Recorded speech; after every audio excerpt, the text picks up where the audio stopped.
Thank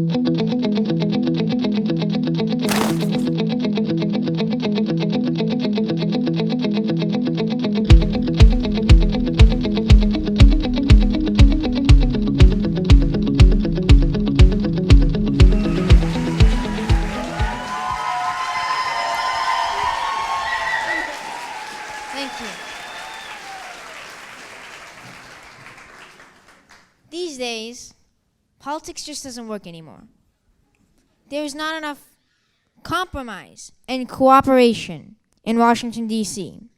And by that I mean the political atmosphere. The view towards politicians these days is they don't do what we elected them to do, just the opposite. Instead, they're out fundraising, pursuing their political goals and their personal goals, and above all, they're fighting amongst each other. And this fighting bars anything to be done, especially real, meaningful change. What is change? Well, change is something that people like me, 50 or 100 years down the road, look at some futuristic Wikipedia page, looking for leaders to inspire us to be better, but find none. That's why people like Bob Michael are so important to remember, especially in a day and age like today. So why is Bob my hero, you may ask? Well, he was a leader in the House of Representatives for 38 years. He led the House through some tough times, like the Civil Rights Movement and the Vietnam War, both of which changed how Americans view the world around them and how the world views us as Americans. It was not an easy job. So how did he do it? Well, he would butt heads with big shots on the House floor, and they'd leave without getting anything done.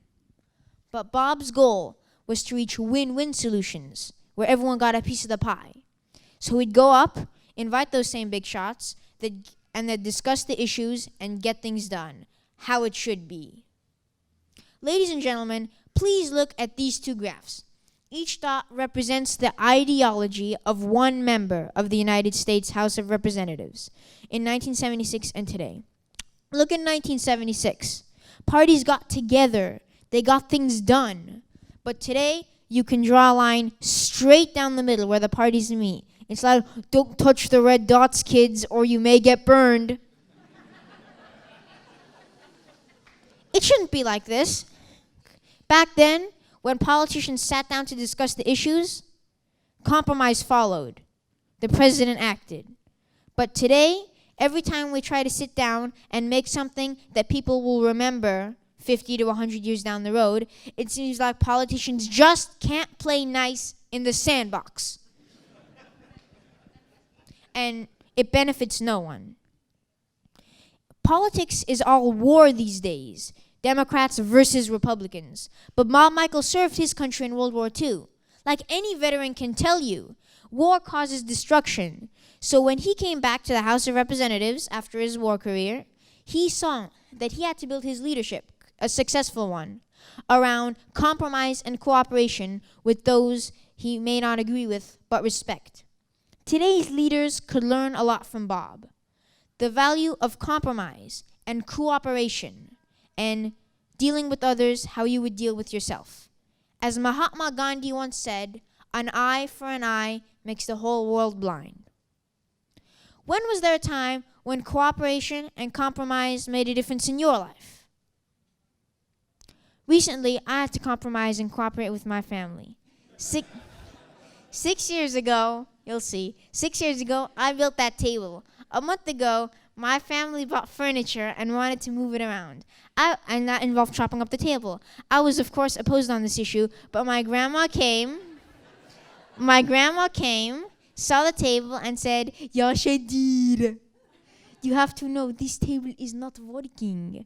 You have to get rid of it. You understand? So I said, okay. We chopped the table up. This is what I kept of it as a memento. It's in those pieces right now in somewhere.